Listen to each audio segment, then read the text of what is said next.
Studios.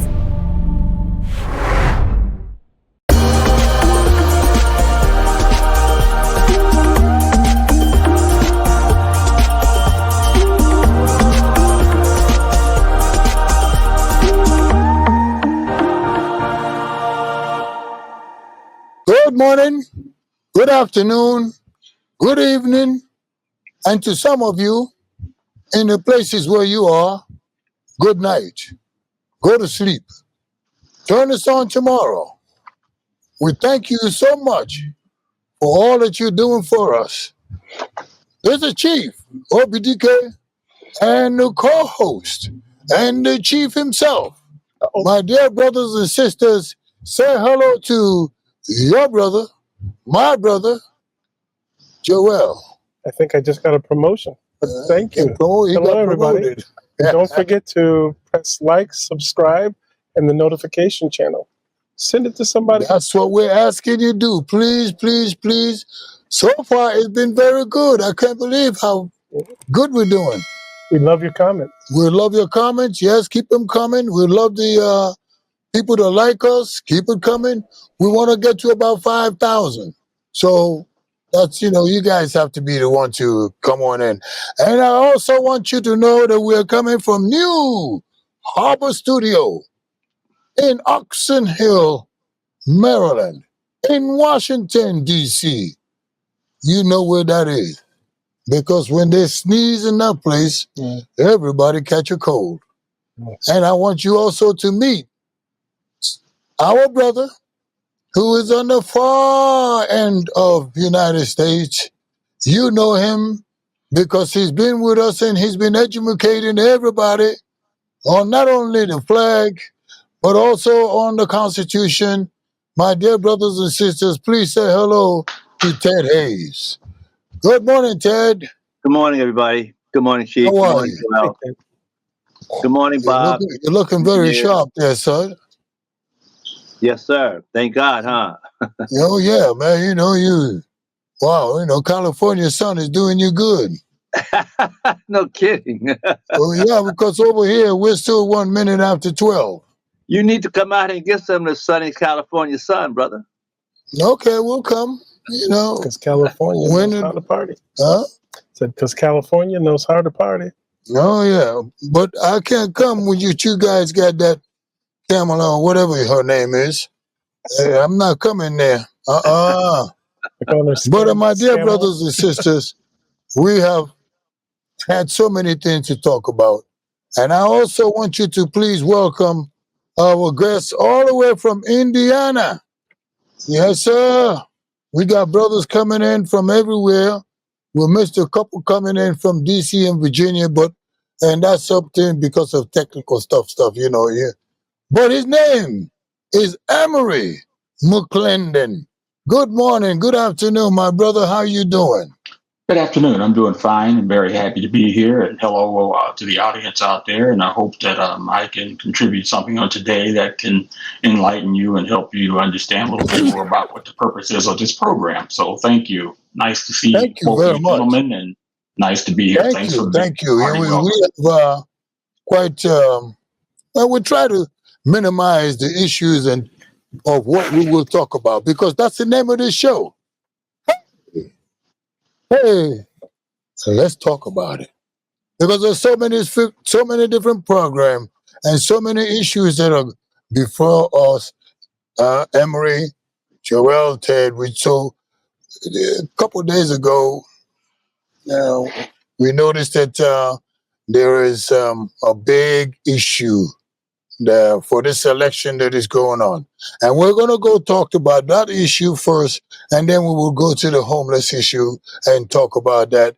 But the point is that both of you are very much welcome to inject what we expect from you are intelligent, intellectual. What is it? It sounds like that wrapped it up. Okay, let's Intelligent wrap and it up. intellectual. That does it. We try also to make it a little bit jovial. So, welcome to the rest of the country. Welcome to you too. Get involved. This is our time, to either stand still or make a change. This is our time. So we're going to go ahead and move forward. You probably have seen some things like this before. Let me this is they say something. Pray to end abortion. Pray to end abortion. And this comes from people who would like to have an impact on abortion, Joel. Yeah, well, it's definitely split down the middle. Half the country is for it, half the country is against it. But for all of those who do not speak English, Espanol, our South Americans, brothers and sisters, this is Razapa El Fina del Aborto. Did I say it right?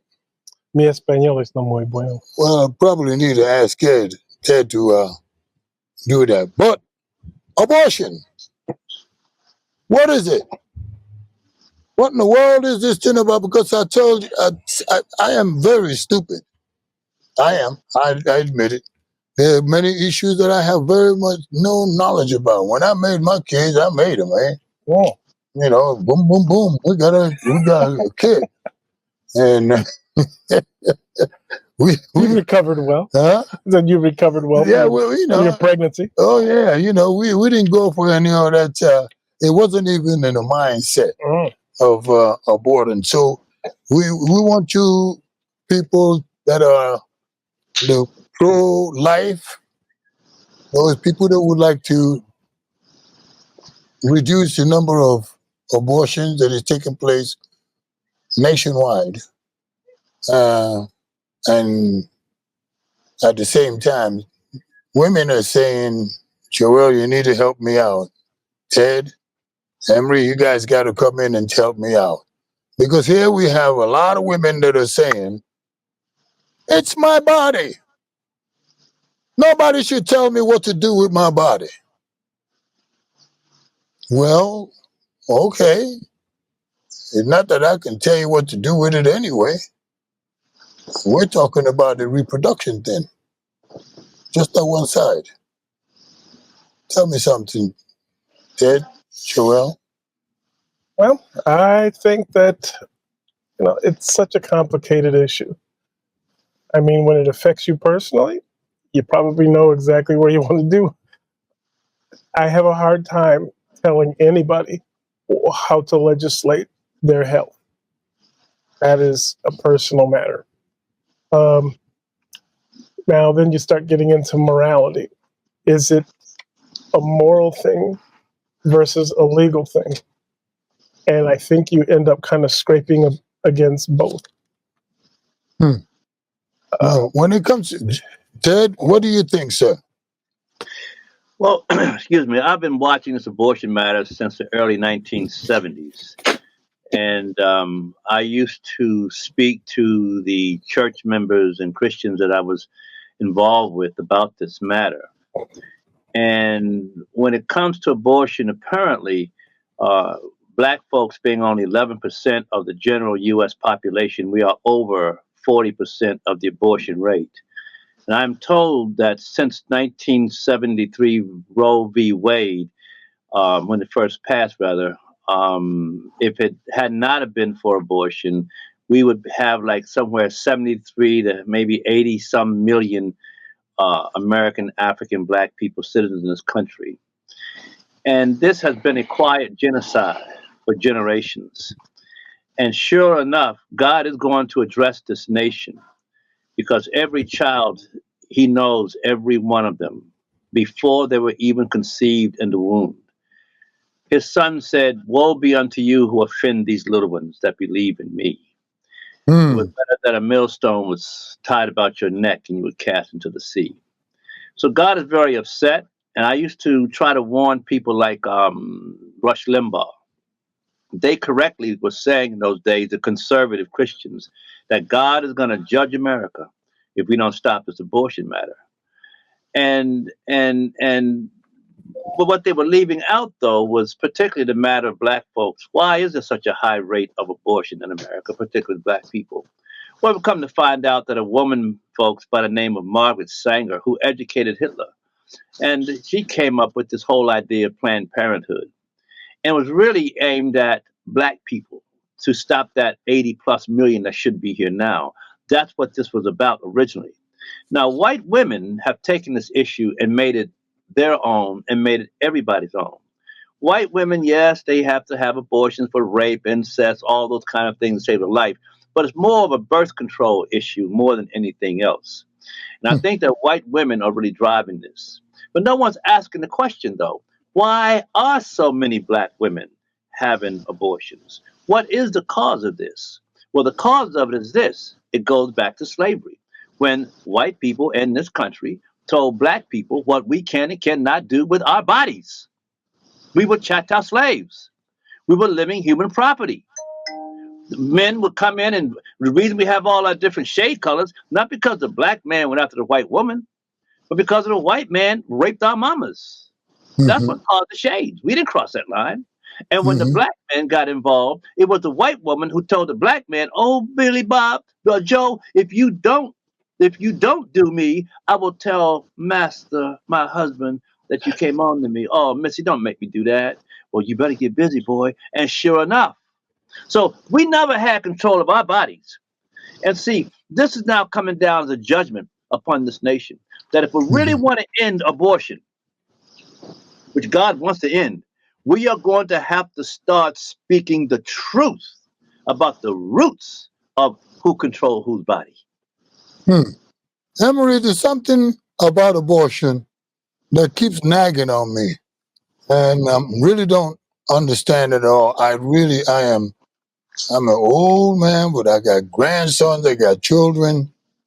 Uh, One thing, Emery, that bothered me so much, and is still bothering me, is that I understand historically, just as Ted have just elaborated, and I love this brother because he will take you back to the beginning all the time.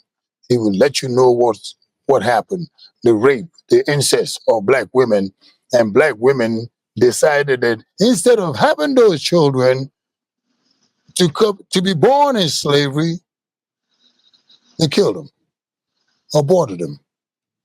What you're thinking, Emery? Hello, and it's good to be here today. And I, like Ted, I've studied and looked at abortion and thought about it over the years since the 1970s and so forth, when it became popular to go out and chant abortion. This is my body. Why should I have a baby that I cannot afford or that I cannot want, that I Hmm. did not want in the first place?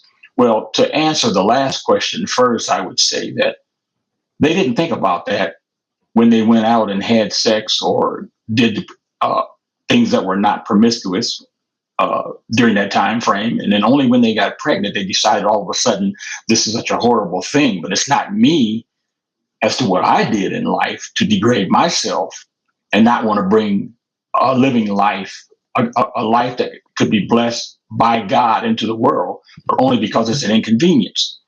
You know, if we look at the origin of the human race, the first thing that God gave, the first commandment to man and woman, was to replenish the earth, multiply, bring forth children. And that's exactly what they did. And this goes on in time and through time. And then we find out that there begin to be certain things that happen to rid themselves of children simply because of convenience and so forth. But God spoke up and God said, hey, there's some things that I hate. And one of them is to disrespect and to mutilate and harm children. And then he said he will judge. And like Ted said, he made it very plain in his statement. He said that the Lord spoke about it, the Son of God, and he said, suffer the little children to come unto me and forbid them not. He didn't say kill the little children and everything will be okay. How about that? Abortion is a terrible thing in that it's not something that you could just overlook because you have taken a life. Correct. And the life that these people are taking, they want to do it from day one until even now in today's world. They want to increase that until the baby is actually born and on the table crying and grasping for breath after the little pat that they got from the doctor when they're removed from the mother's womb. It doesn't make any difference anymore.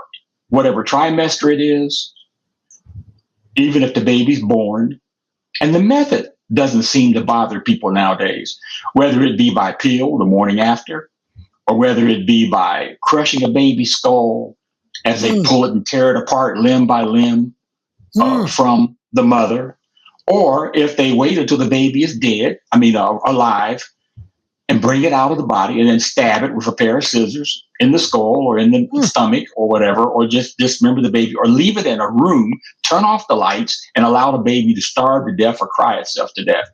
This is a serious situation. Cool. And it's sin.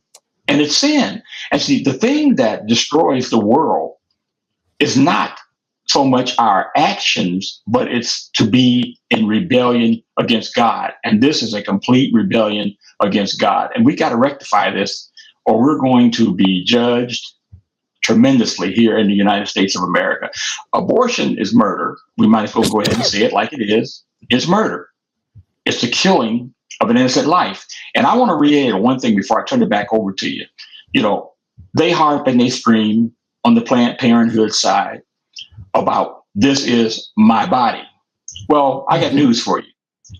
Once you are inseminated and you become pregnant, what's inside of you is no longer your body, but it's inside of your body. And it's a separate entity, a separate human being who breathes, lives, eats, moves, sucks its thumb at certain stages, and can feel pain. That is a distinct individual, and that distinct individual inside of you, even though you are supporting that individual nutritious wise and so forth, has its rights also. So listen to the baby. When you injure it, it moves, it hurts, it feels pain. Let the baby say, hey, this is my body. Let me choose. Well said. Thank you so much, Emery. This battle, Joel keeps saying it's a 50-50 thing. There's all sorts of types of abortion, medication, as you mentioned, Emery, aspiration. These are types of abortion, dilation and evacuation abortion, and inductive abortion.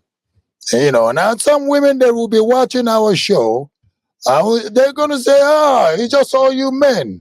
You don't have children and you cannot have children. And all I can say to that is, thank God.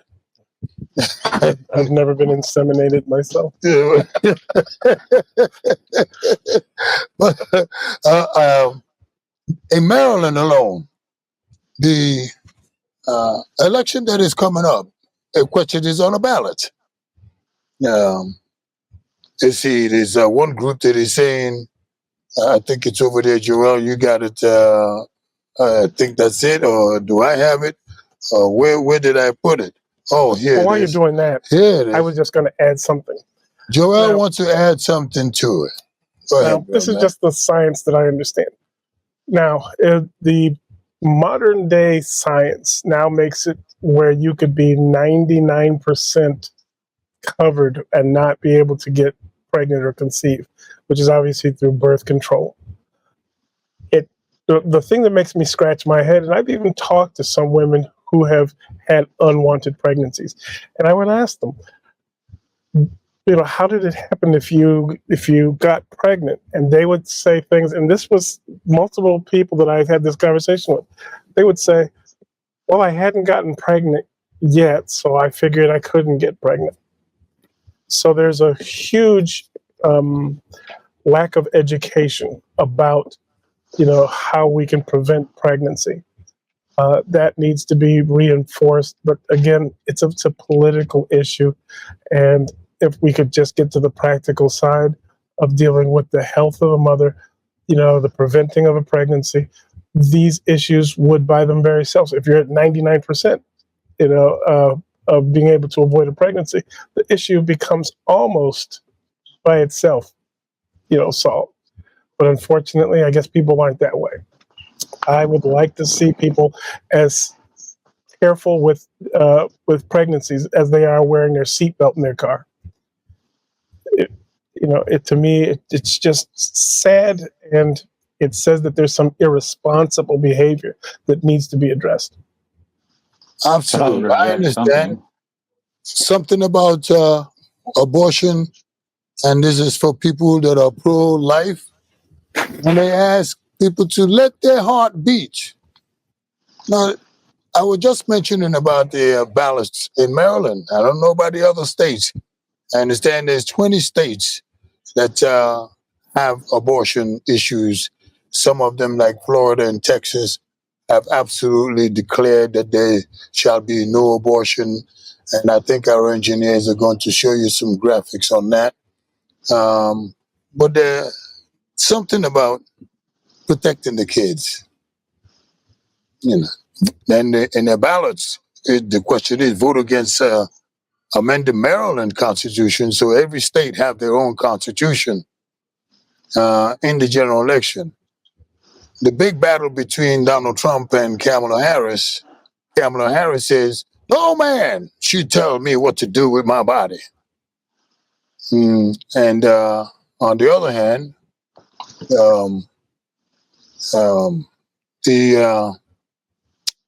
Donald Trump is saying let the state handle it.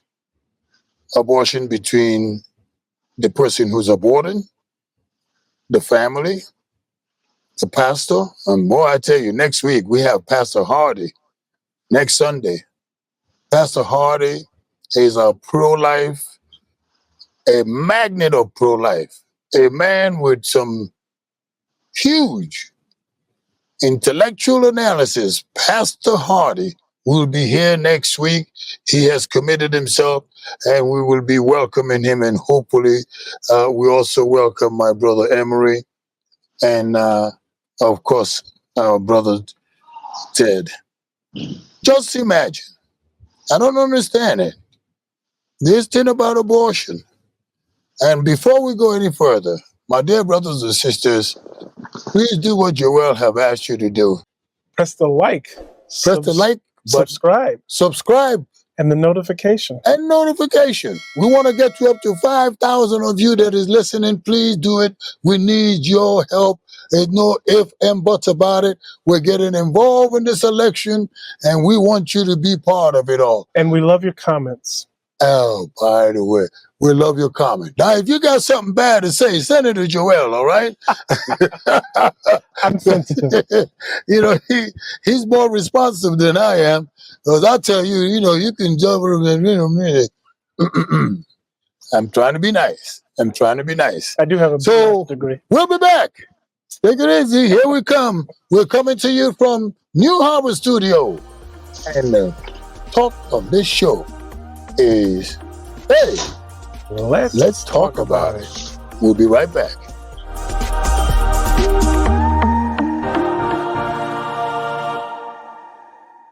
It's really fucking laughable that it's only white people equating slavery to owning an abortion. Not once have I heard one black or woman of color. Faith, do you want to come up here? Because apparently color matters. I would like to hear from a woman of color why sure, that Faith, isn't racist. come on up here. I would rather hear that. Go ahead, Faith. What's so funny? Why are you pro-life, Faith? Yes, thank you. I am pro-life because life begins in the womb at conception. And I think that our personhood, our rights should not be based on having to be human plus something else. That's exactly what happened with slavery, where we were told that you have to be human plus not black. And now we're saying that you have to be human plus a certain age, or human and in a different location. And so really what abortion is age-based discrimination. Black people weren't seen as humans. They weren't seen as human beings. Black people were not seen as humans. They were The Supreme Court actually said that they were 3/5 a human person. Just like how you all have denied that a child in the womb is a human person. No, it's not. It's not human. That's fundamentally incorrect. What is it? What is a child in the womb? Is it a koala bear? When I get pregnant, am I pregnant with a koala bear? I'm pregnant with a member of our species. A fetus of a dolphin looks the same as a fetus as a human. You literally can't tell them apart because it's not human yet. It's not. Does somebody else have a question? I just want to note that as a black woman and as a person who got my degree in biology, life does begin at conception.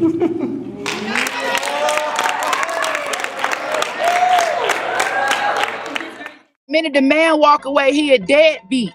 Not the women. You might be a deadbeat. Like, let's stop using abortion for convenience. Realize that it done wiped out half our race and help women that choose to keep their baby. A lot of women wouldn't abort if they knew they had support. Why we can't make sure that support is there? That's my only argument.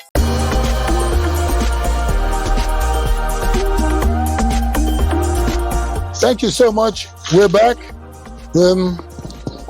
What looks to you like just a bunch of old men talking about abortion, it is not.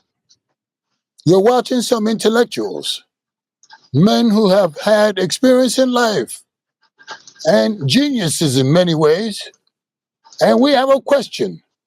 Kamala Harris, Donald Trump.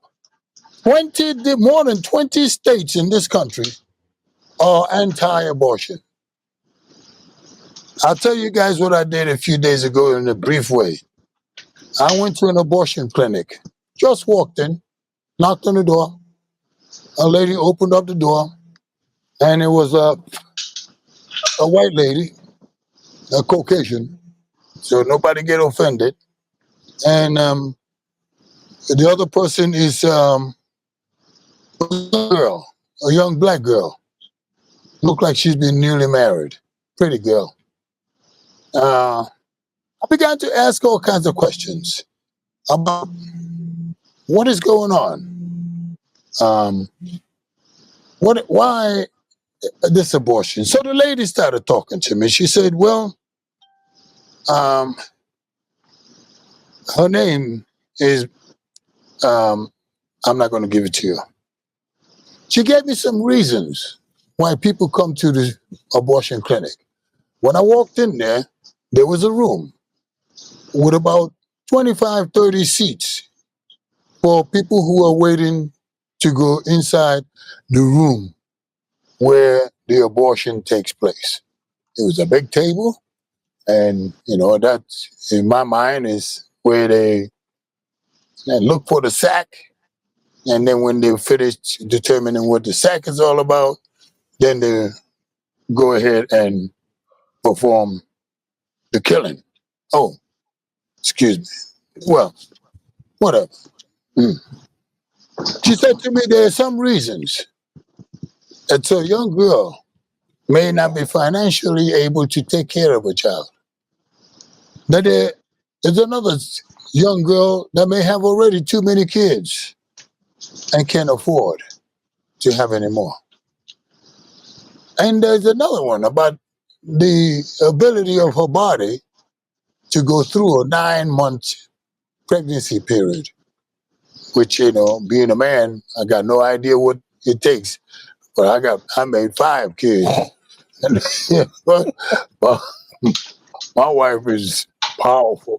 She spit him out like it was nothing, boy. Sorry. Another reason why they're going through this abortion is the divorce. They're divorced. So, I don't know what happened if you're divorced. Well, how do you get pregnant? But, they're divorced. And there's sexual abuse, rape, incest.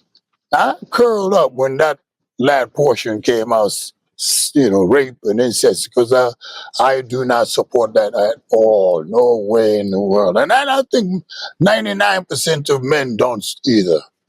That 1% is the ones that we have to worry about. And then, Epstein. So those reasons that this lady gave me prompted me to ask her the question. This is one clinic in Claytonville, Maryland, that has been there since 1970. So I asked the question, how many abortions that you actually go through, whether the young girl made a choice or however else decision is made, whether the family was involved, whether the legislators involved, whether the pastors were involved. But I asked her how many children, and she shocked me. The clinic has been there since 1970, and you can do the math, anybody, do the math. And she said, well, we perform about 4 to 500 abortions a year. I took her back. 500 children in 1 year, in a 12-month period. She said, yes, sometimes a little more, but not much more. I said, well, this is just one clinic.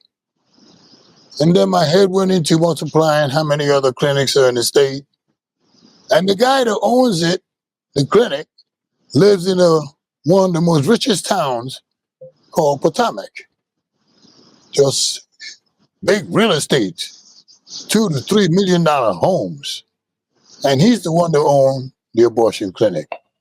I don't know what you guys think, and I would like to know, Joel. 4 to 500, not a few, hundreds of children aborted. What's your thought, Joel? I'm going to be unpopular.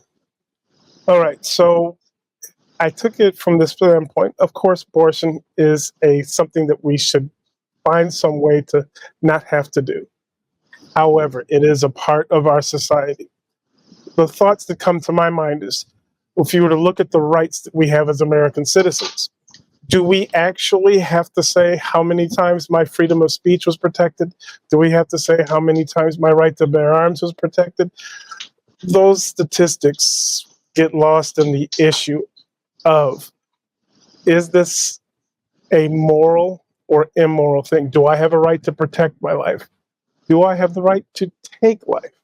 So if someone, for example, under the Second Amendment right, kicks in my door, do I have the right to use lethal force to protect myself? The issue of abortion, as I said before, is uncomfortable. However, it becomes an issue of your rights.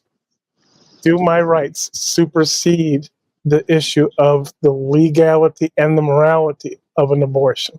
You're going to get in trouble, all right? Yeah, so I get that. I'm a male. So I also understand that as a male, men in the abortion or child support issue, the laws are medieval. Men are arrested, their passports are seized, their driver's license are seized or confiscated. They have no means of support. Many are ending up homeless. Some are committing suicide. So there is not just the effect on the woman's side, there's also the effect on the men's side. And because they're men, nobody wants to talk about it. They say all these things that you're doing against me are an invasion on my personal rights. But then they say it's for the children, and then they rush the men out, and nobody wants to talk about it. Is that a moral issue, or is it a legal issue? I also sit back, and I've passed by living in that area you just discussed. I've seen the people who are protesting it. They are generally people of Christian faith who are standing out there when they were praying and handing out pamphlets. So my question is, okay, so if your faith says that you have the right to do this, whatever that is, does it infringe upon the rights of other people? I just heard on the news yesterday that I think it's in Michigan, I forget this area that has a large Muslim population. They're now going to be doing that call to prayer 5 times a day on loudspeakers throughout the city. No kidding. So does that... Allah Akbar? I don't know. But the question becomes in the same right. Do they have a right, through their freedom of speech, to infringe upon your peace of mind and mine?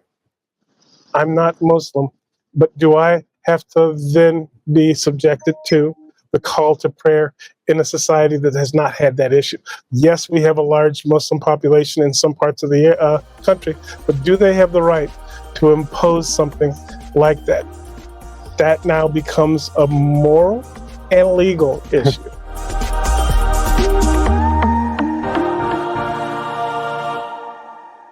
Whenever someone needs a poster child of brokenness, they go to African Americans, and that's not our story. Our story is a story of victory. Our story is a story of overcoming odds. Our story is, frankly, triumphing after tragic circumstances. That's the story of who we are. And it's a story that should be told, and should be told as a part of the American story, that we as Americans, we are the solution. We shouldn't have fewer Americans. We should have more Americans. You want to increase our labor force participation rate? Choose life. Margaret Sanger, the founder of Planned Parenthood, once said, colored people are like weeds, they need to be exterminated. Roe v. Wade was passed off of a lie. As of right now, where we are, we're always crying about being an oppressed minority. But we are always going to be an oppressed minority if we continue to abort our offspring. Abortion is the biggest genocide against Black America. They strategically place their abortion clinics in our neighborhoods, and just about every time you hear a Democratic candidate go on stage, the first thing they say is Black women need access to abortion. Under the veil of secrecy and deception, 60 plus million babies have not been born because they were aborted legally since 73. 1/3 of that population belong to the African American community. We're not in color purple days where Mr. would just climb on top of us and do his business. This is 2022, and women have the ability to decide yes or no. I want to have sex or I don't. I want to take birth control or I don't. I want to have this baby or I don't. So we need to stop telling these lies as if we just happen to fall on a penis and get pregnant. That's not how it works. We actually have the choice to do that.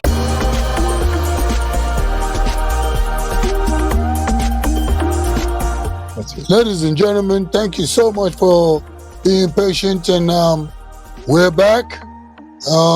We're still here at the New Harbor Studio in Oxon Hill, Washington, D.C., Maryland, all around the world. Canadians can hear us. So this is Chief OBDK, or you can just call me Chief. And my co-host, your co-host, Joel Spears. Or Your Majesty. Or His Majesty. And in California, we have the amazing Ted Hayes. Say hello, Ted. Hello, Ted. Hello, Ted. He actually said hello, Ted. That was funny. How you doing, homeboy? And all the way to Indiana, we have our new brother, really a very bright man, Emery. Emery, how are you, sir? I'm doing fine, and I'll say the same thing. Hello, Ted. Hello, Emery McClendon. Kamala Harris Emhoff, the pro-abortion Democratic presidential candidate who never had any kids, and Donald Trump, the Republican presidential candidate who is pro-life. He never had any kids. Who? Donald Trump. He never. Oh, Donald Trump never had any kids. I tell you, this is co-host. We sure hope he didn't have any kids. But here's the two presidential candidates in opposition positions on this particular issue.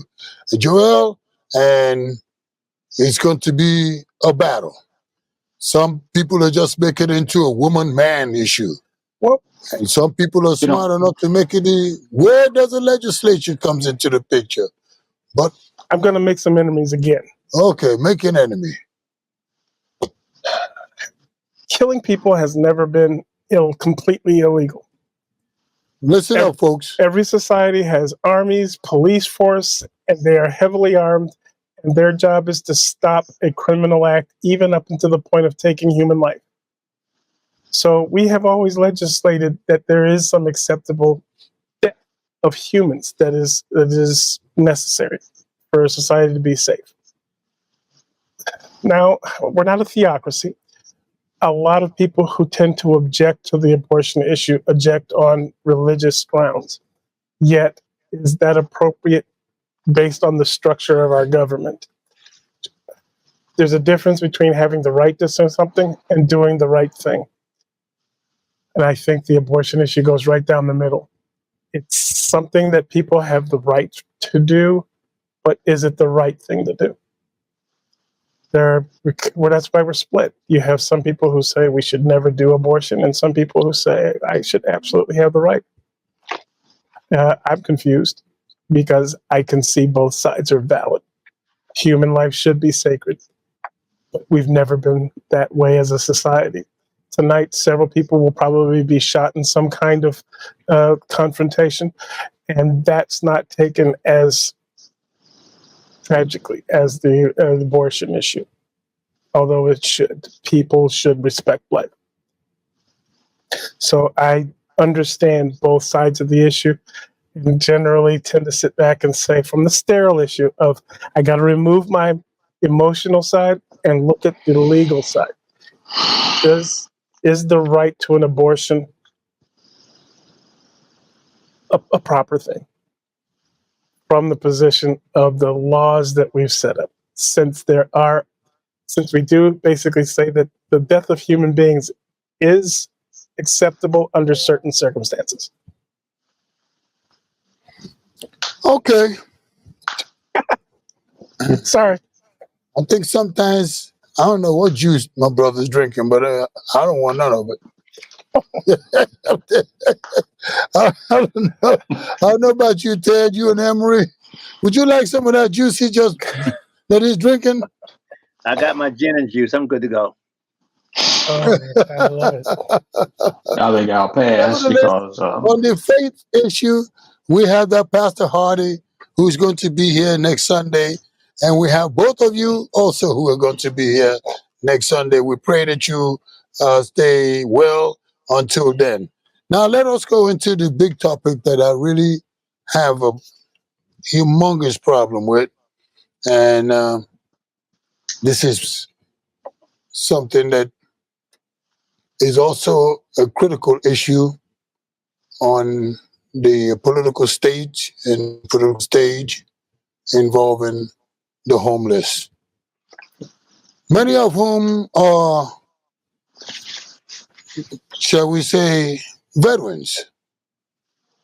We missed the opportunity of having Clarence Tiger, who would be here homeless next time that we discuss this issue. I stopped off at a recruiting station, and I was told that militarily there are 19 to 25% reduction in recruitment, which ultimately means the return of the draft. Anybody who understands the draft, I do. I was drafted. And now that the male population is going down, all you women are going to be drafted. All of you, you're going to the army. So get yourself ready. Because you put that a camel woman in the White House, you're going to be drafted. We need it. And we need, like some lady told me this morning, we're getting coffee. She said, well, we also need equipment because we left an awful lot of it in Afghanistan. So the production of that is something that we should keep in mind.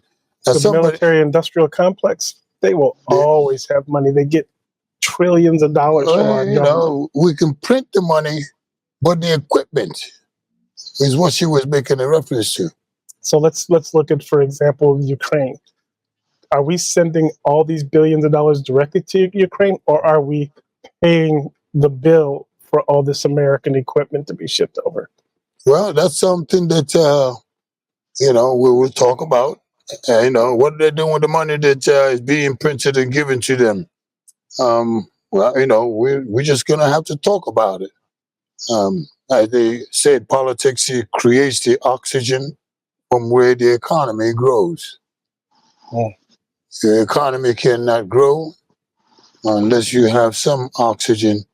My two brothers that are with us, please. Homelessness is a big issue. A lot of people that are homeless, not just military personnel, but women that are homeless with their children in their tents.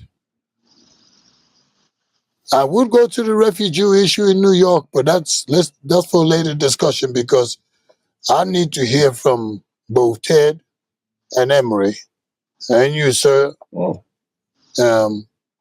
But before we do that, don't forget to like us or dislike. Subscribe. No, there's no dislike, right?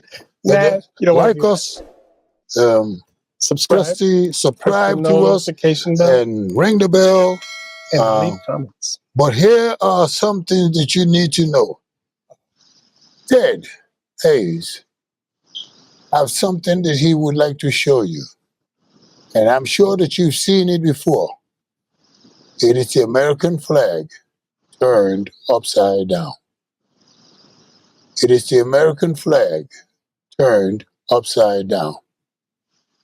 We need to let you know what that means. We've already told you there's going to be a draft coming. You're going to be drafted, you and your daughter. I met an 84-year-old woman today. You're going to be drafted. So nobody's excused. Forget all that. All of your Kamala Harris going to be drafted. And the other daughter she got. There was another part of that article that what they were saying was there's a larger amount of people who are coming into the armed forces who don't qualify. They don't pass the health or psychological requirements. If you go to Fort Meade, and there's an awful lot of people speaking different language that I do not understand. They're South Americans, they're Latinos. So you have to pretty much look for a black person or a white person who works in the military complex. But we are not homeless so far. Come on in, Ted. Take us to the flag. Take us to the 14th Amendment. Well, I would And take us to Los Angeles. Well, as you know, we said last week, folks, that the flag upside down is a sign SOS Save Our Souls. It's a cry when we are in extreme distress of life and property, and until Which America is in now. Until we relieve that stress, the flag flies upside down, and when we relieve the stress, we put the flag right side up.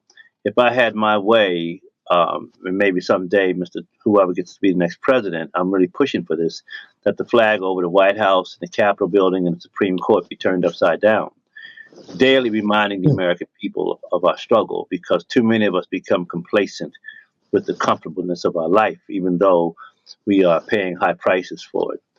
And the ultimate sign... So, Ted, you're saying that if you had the opportunity, you would go directly to the White House and place a huge flag upside down. Yes, I would. Upside down. Yeah, I would. I've already for the world to see. I've been calling for that since 2020, actually, and it's going to happen. It's going to have to happen if we're to save this country's soul.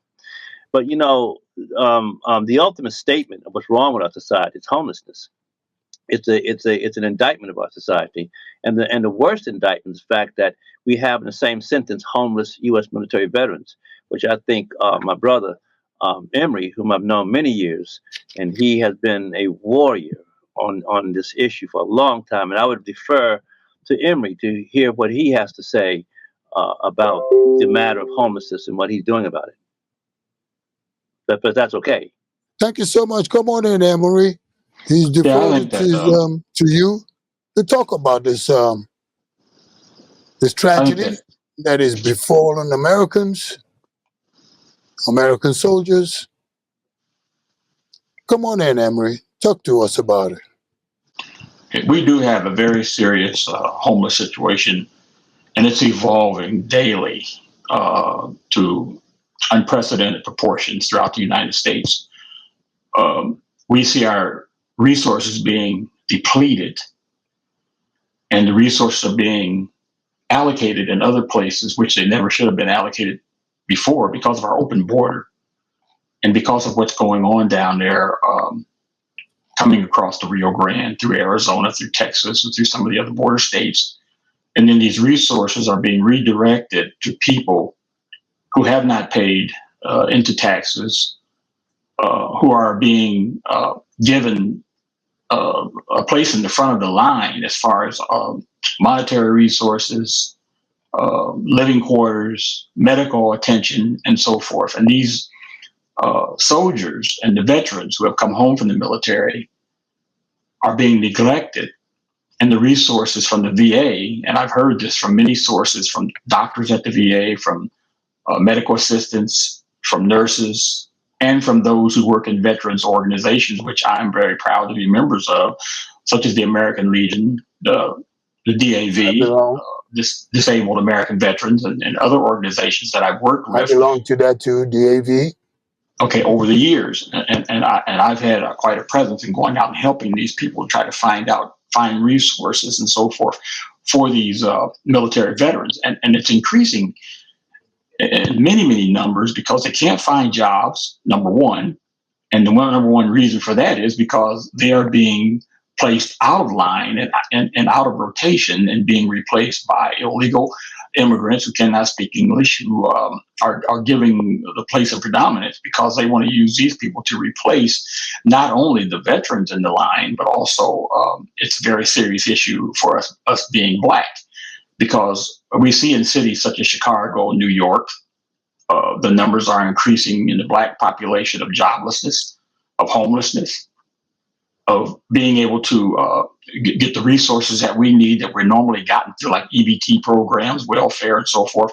They're being redirected also to this illegal group of people who are coming into this country. So where does that take us? Where it takes us, and especially what you're saying that the draft is coming and so forth, we're going to put another extra burden on the American society, especially the Veterans Administration, for when these people come home from these wars or from these conflicts, and they're going to come because when you have a person who's elected into office, the office of the President of the United States, which is a world-renowned and a powerful position, able to send our men, our women, and our resources around the world to fight these no-win wars, to fight these conflicts, which are basically police situations, trying to police other nations, trying to tell these nations how to run their economies and how to run their civilians and how to, we're there to protect them when they can actually protect themselves and contribute. And that's one of the things that I did like about the previous president is that he said that he was going to make these people pay their fair share. Well, the United States is being drained drastically, economically, drastically in manpower. And then to top it all off, we're being changed. Our military, the focus is being changed. The demographics is being changed. Who's entering and who's exiting the military is being changed. So what is this doing? It's bringing about a lot of PTSD. It's bringing about a lot of mental problems. It's bringing about a lot of health problems. And that is transforming itself into a very serious homeless situation. And Ted is right. We're seeing large encampments. We're seeing, and even in my town, where they had allocated money and projects and started building these projects to help the homeless. And you have organizations, even the one that Jimmy Carter works for, the Habitat for Humanity and other ones, construction companies that were building homes for veterans. They were supposed to be prioritized to the veterans, are now being given to people from Haiti, to people from south of the border, to people that come from all the other countries like Venezuela or Africa or any of the other countries, giving precedence over our veterans. And really, what we should be doing is focusing on American citizens first and making sure that these people who have sacrificed so much of their time, their talent, and their effort by protecting us, by protecting our freedom, they should be given their priority, but they're being moved to the back of the line.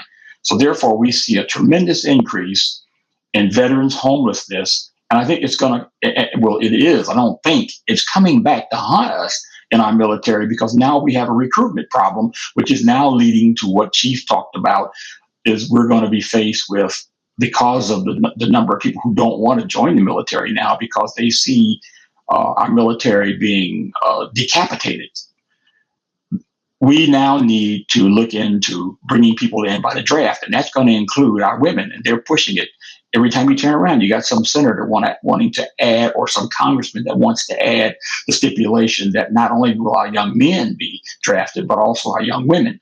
And then tied into all of that, we have a huge increase in the social structures within our military complex, whereby they are taking social experiments such as transgenderism, such as allowing surgeries, allowing spending millions and millions of dollars on abortions, rather than transferring that money where it should be into our military complex, as far as our weapons, as far as our deployments, and as far as keeping America safe and our national security safe.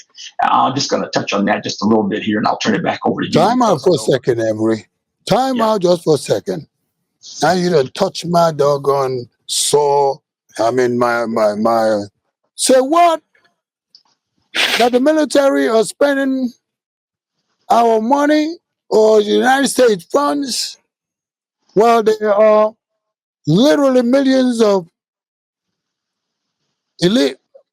not illegal, veterans sleeping in the street, and they're using our money for what you call it? Transgender surgeries. Yes. All right. Look, and indoctrination. Transgender indoctrination, because I'm from the old school. And I don't want to get too ugly about this. Kamala Harris is in support of this. Yes. Donald Trump is not.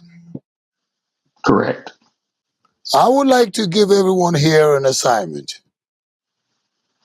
Joel, I will start with you. I need to know more data. How many homeless people are in every state in this country? I need Kamala in particular to understand that we're not going to take this mess. And if she doesn't understand it, we're going to have to whoop her behind. And she ain't got her behind in that daggone bag that we can't whoop it. She thinks she bad. She doesn't understand that. You got something to say, Joel? Well, as far as the presidency, under the Democrats, we know already that Biden has not been the president possibly for the past 3 to 4 years. Now, why don't they invoke the Amendment 25? That's a legal issue. Harris really shirked her duty. She's allowed the United States presidency to be compromised by a person who is going through obvious medical issues. He is not competent. We all know it. Our enemies know it. So the people who are running the country are these faceless bureaucrats. And Biden and now Harris are just employees of the president's office. They're just going to be operators. I don't see her actually being able to run a competent government. All right. Homeless, veterans, U.S. Now, there is an organization that supposedly have that, and I believe that organization is, I think they call the CBCHouse.gov. No, that's a Black Caucus. That's somebody else. But we'll find out more about that. And you that. So now, Ted, here's one for you, my brother. But we're gonna have to close out, and I apologize. We spent too much time on abortion. We got too deeply involved. But now, Ted, Sir. one of the things that everybody needs to know is that in order to solve the homeless problem, not just involving mostly military personnel. We need a military czar, a homeless czar, a person that will take the homeless issue and sit in the White House at the table of leadership and make sure to resolve that. Now, Joel, there has been some other ways that other big issues that involved other social issues. Oh, Department of Education, you mean? The Board of Education is one of them, but we'll Get rid of it. get rid of it. Okay. Yeah. So Ted, my brother, Yes, sir. I would love for you to tell us, give us a little bit more specifics on what you will do as the head, the czar of homeless people, and how it can be resolved under the next president of the United States, Donald Trump. I'm I would saying say, it, you know. first of all, get to know me and get to know what I'm talking about. Go to exodus.com. That's EXODUSII.com. And you'll read the plan that I'm putting forth as czar, which is called the Exodus 2 2028 LA Olympics Homeless Initiative. Also, go to https or go to tedhayes.us/vote. That means you go there, find out who I am and what the process is to get me appointed to the chair in the White House. There's an agency in the White House called the Interagency Council on the Homeless. It consists of all 19 federal departments plus the chairman of the Joint Chiefs of Staff of the U.S. military. That is basically the president's cabinet. And that is the seat that I need to be appointed to. And what that does, it makes me the alter ego for the president in this matter of homelessness and all related issues of homelessness. I have direct access to the president if I need it. And you have to learn that. And at some point soon, I need you all to begin to make phone calls to the White House.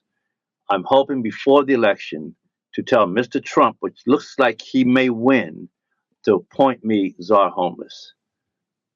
That's what we do. Does that need congressional confirmation? No. This is by a presidential executive order, not congressional confirmation. We supersede that. And remember, all of us, but particularly my license is, I am a United States federalized black citizen with federal super citizenship status based on these federal laws.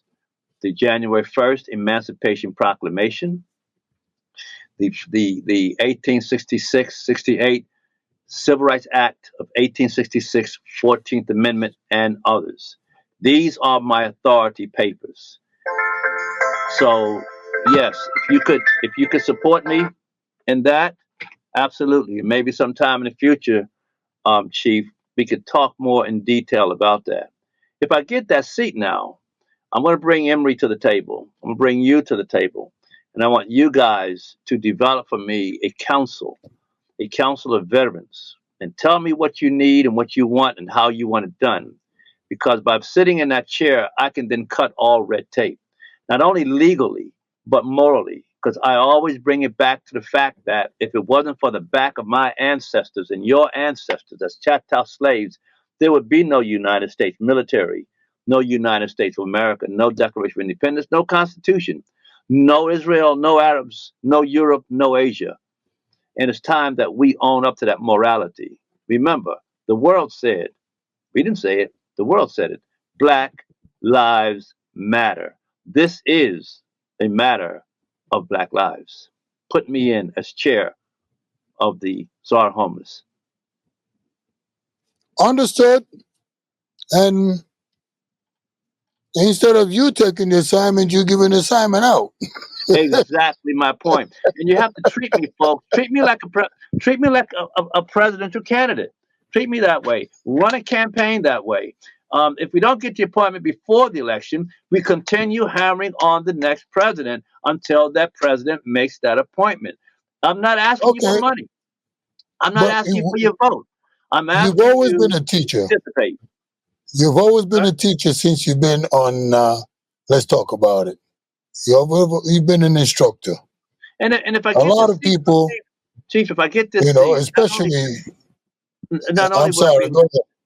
not only will I be able to deal with homelessness, but all the issues of our black peoples, Choctaw slave descendants, that leads to homelessness. A lot of issues facing our people. Gang violence. 7,500 young black men die every year by gunfire from the hands of black men.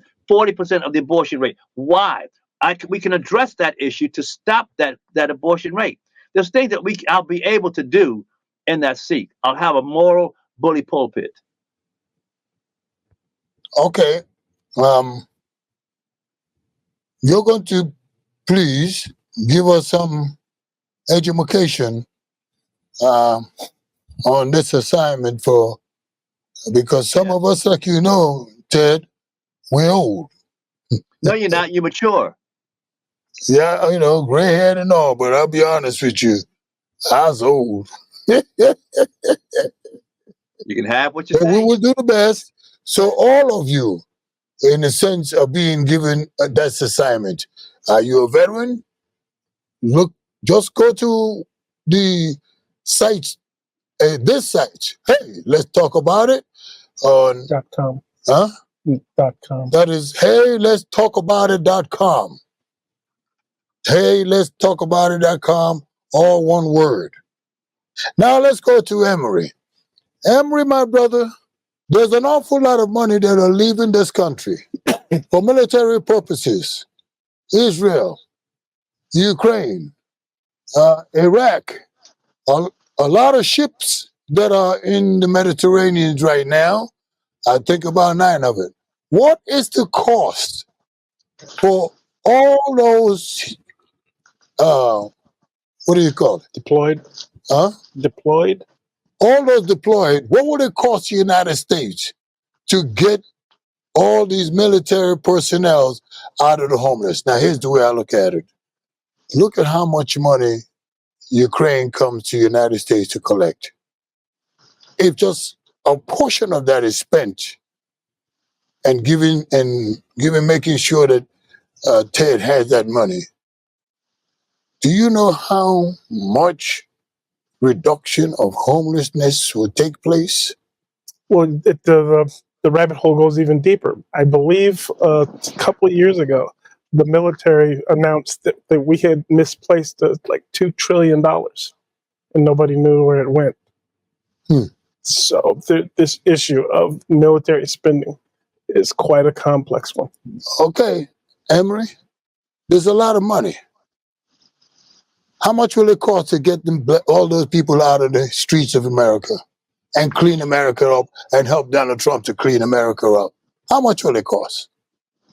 That's an Because I know interesting. the Democrats have been in office and more people are in the streets. But so we need somebody that will get into the office of the presidency and clean it up. How much would it cost? Could you find that out for us?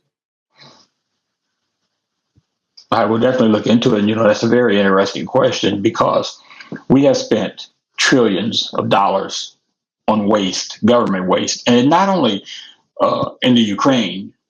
And the Ukraine has its own money, and a lot of the money that's going to the Ukraine is going in offshore bank accounts. It's going in personal pockets. It's going in kickbacks back to some of our senators and congressmen and others outside of the realm of the federal government, but are in the shadow government. We also have to look at what the cost of things that we are paying for the United Nations.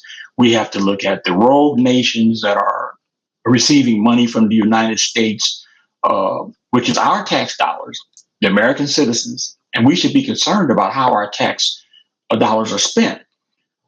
And it doesn't need to be going to the CCP, to North Korea, to Iran, and just take a look. If you think back to President Obama and the plane load of cash that went on those pallets to Iran. If you take a look at the money that has been spent in Afghanistan, when we abandoned Afghanistan, left billions of dollars worth of military equipment, the bases that now the Chinese have taken over, the cost of that. Also, the Philippines, Clark Air Base, Subic Bay. You look at other places in the world, you look at all of the money that we're wasting on the $1,000 or $10,000 hammers, pliers, and different other office equipment that they're buying and wasting in Congress. We need to cut back. We need to cut back on the waste in the military complex, and then take this money and put it into our own citizens, not only our veterans, but to the American citizens in general. And believe me, people will be surprised, and I have done some looking into it, but I'm going to try to come up with the exact numbers or numbers that are very close to reality. But it will take a whole lot less than what we're wasting now. And then we can ease the tax burden on the American citizen. We can ease the tax burden on our states. We can ease the tax burden on the United States government in total, get the IRS off of our backs and not have to have 87,000 more agents to come in and look at our personal finances and decide that we need to pay more money, which is exactly what Kamala Harris wants to do. She wants to take more and more from us, including the inflation that is skyrocketing out of hand. And if we look at some of the policies that she wants to institute, the money out of our pockets, the money out of our taxpayer pockets is going to increase double and maybe even triple when we can lower that and take the burden off of the American people. So yes, that's a very interesting question. It's something that we'll look at and we'll discuss in the future, because it's important for us in order to bring this country back around. Our economics has to come first. It has to come first, because if we spend ourselves out of oblivion, we'll be just like the USSR was before they became whatever they are now, Russia or whatever. But Ronald Reagan showed the example of what happens when a country goes bankrupt, when he bankrupted Russia. And now the rest of the world is doing that to us with our help from the inside. We've got to get rid of the inside help as well as the external pressure and bring things back around so the American people can live free. Beautiful. Wonderful. Intelligent. On the spot. Wonderful. Looking forward to it. When you say the future, I'm saying 7 days from now. Next Sunday.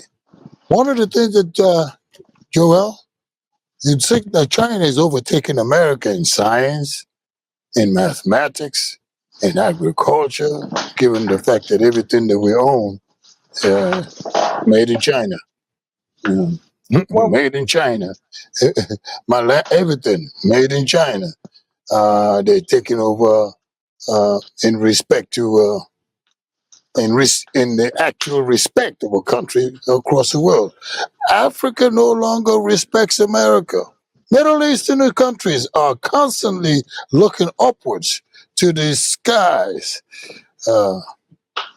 not to take for beautiful skies, but for bombs being dropped by Americans.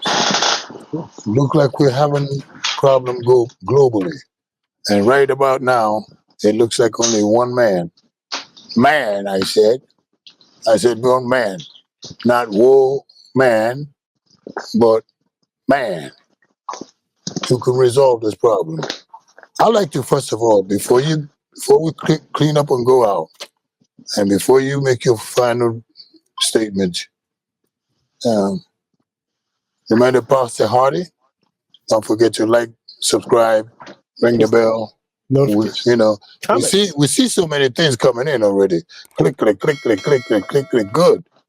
Make your comments and be nice about it, okay? Or don't be nice. We don't really give a damn if you're not nice. We don't care. America needs to change, and we're gonna change it, and we're not going to buy all this other okey-doke stuff that is being sold by medias across this country. Joel? Well, the United States has done a pretty good job of sending the middle-class jobs overseas. Now, all of a sudden, as our economy is heading towards I don't even know what it's heading towards, a cliff. all of a sudden we're like, oh, China is ahead of us. Well, those are our jobs. I grew up in Ohio, where my city was industrial. And literally, I can remember during the 70s and 80s where they were dismantling, factory jobs that happened to be majority Black Americans. And they were sending them to China. And we were sitting around going, what's going to be the replacement of this economy? So this is not something that's just happened. This is 40 years of incompetence and a government who has sold out the American people. They're printing our money so that to make sure that it's not worth anything. So we're, like you said, sending all of our money to people who hate us around the world. And somehow this is supposed to be a cogent, political philosophy, how we're running this society, how we're being a leader. They're laughing at us because the only thing we're exporting right now is woke. What did she say? We woke? You woke? What the hell is she talking about? I don't know. She's still asleep. She's silly. What's wrong with her? We'll find Everybody woke. That's what I heard her say. You woke, I woke, everybody woke. Seems to me like everybody is asleep. Just pray. My God. I want to thank you for listening. I want you to thank you for coming and joining us today. Yes, sir. Look here, man. You open up the show with that big sign saying, pray to God to end abortion. Yes. No, we've been praying to God about that for a long time in this country. And apparently either he's not listening to us, or he hears us, or he's not heeding us, or he's saying, wait, y'all need to explain to me what you mean by asking me to end abortion. So I think we need to go. That is the most important thing, because remember, this is a nation under God. God is the central character of the Declaration of Independence, and we are ignoring him. And we talk to God, we scream at God, we beg God, but we don't say, God, what is really on your mind? And I think that's the way we're going to get our prayer answered, if we start really talking to him about it. Okay. I'm not that good at that stuff, but you going to Emory? Come on in. Close out. Yeah, being in submission to God, that's one of the things. America talks the game. America talks loud about God, one nation under God. We have our children stand up, well, they used to stand up all the time, but some classrooms are returning to it and say, one nation under God, indivisible, with liberty and justice for all. But do we really mean that? And that's one of the reasons why America is falling apart, because we have lost our moral compass. And because of that, America is in decline. So until the nation returns to the creator, to the person who made this country great, who led us and enabled our founders to write such an important document as the United States Constitution, the Declaration of Independence, and then our principal laws, the United States codes and so forth, they were all based on Judeo-Christian ethics and the doctrines of God. Blackstone's Law, which is one of the original law practices that we use to form our Constitution and the laws of this land, has been totally neglected. And now we're teaching, like you said, the woke doctrines and those things that are antithetical to God. Until we return to our roots, until we allow ourselves to take God serious at his word, America will continue to be in crisis. And we need a leader that will both acknowledge that and also be strong enough and be willing to listen to the people, be willing to listen to God. I mean, if you go back and you look at, and I'll be brief right here, at what happened to the nation of Israel in the Bible times. When they forgot God, they were judged. They went into droughts. They went into hard times. But when they turned back to the Lord, he blessed them and gave them what they needed. And that's what we need to do today. America is not a God itself. And we don't need a party that has basically thrown God out of their platform. But we need someone leading this nation, leading our military, leading the spirit of the American people back to what is truthful, what is right, and what is great. And may I add to that, Chief? Everybody, Come on may I add in, to that? come on May, in, Ted. We'll be here tomorrow. I don't care. may I just say though, unfortunately, we're looking to Donald Trump to save us. Donald Trump is not our leader. He's not our leader. He is our servant. As president, he's our servant. He may be leader now, running for office, but once he takes that oath of office, if he wins, he becomes our servant. I'm your leader. I'm the one, the spiritual leader that the nation needs. That's why God sent me at this time. And hopefully, Mr. Trump will understand that. But y'all, you got to stop making people in government our leaders. They're not our leaders. They're our servants. We pay them to do what we tell them to do. And as our homeless, I will tell the president what he needs to do and explain to him how he needs to do it. He works for me now. You understand that, folks? Get it in your heads. Stop thinking they are our leaders. They are not. It's we, the people, in order to form a more perfect union. Stop that We stuff, bow y'all. to no earthly king. Right. Well, That is okay, we're not absolutely going to true. bow to no We other don't need to. king, That and is. we're bound to no great white hope. You know, we're just going to go ahead on and try to get him elected. That I've is absolutely contacted true. Republican Stephen Horsford, Democrat in New York. I just want to make sure that the Congressional Black Caucus, you're not excused. Roland Martin, you're not excused. Oprah, what happened to you, baby girl? You need to stop your nonsense. What's wrong with you? Don't do that again. You're embarrassing us. Oprah, I love you, but you need to cut that nonsense out. And I'm telling you because I'm older than you, and I'm telling you, and if your husband don't like it, meet me in the backyard. Don't care what he say, I'll whoop. Anyway, Congressional Black Caucus, you're not excused. You saw what you did to Harpo. Be Huh? careful. Said you saw what you did to Harpo in The Color Purple. Be Oh, careful. color. I love Oprah. I love you. I kill him But I dead. don't like what you're doing, baby girl. What'd you say, Hope? I kill him dead. You'll Color kill him Purple. dead, huh? You and Kamala Harris come in my house, I'll shoot you dead. Now, you see what you done did to this dumb girl? Now she talking about killing somebody. Even if you knock on her door, she gonna shoot you? I'll And kill him that, dead. and Oprah, Chief, you need to Chief, stop that. You Chief, need Hey, to stop that, girl. gentlemen, Stop and trying to Chief, be a fool now. Chief. wait a Because minute, if you Let me run make us one astray last of what comment, we and I'm gonna be love done. about you, we're Let gonna me make hunt you one down. last comment, and I'll be done. And Okay, come on in. One Kamala more Harris comment. made a Come on statement in. like that. Kamala Harris made a statement like that, knowing full well that all she was doing was pandering to the Second Amendment people and those who believe in our constitutional right to keep and bear arms. She knows, without a doubt, that if anybody broke a window or entered into her house illegally, she wouldn't be the one doing the shooting. She wouldn't be the one going to her safe to unlock it to get the gun out. The Secret Service would take care of that for her.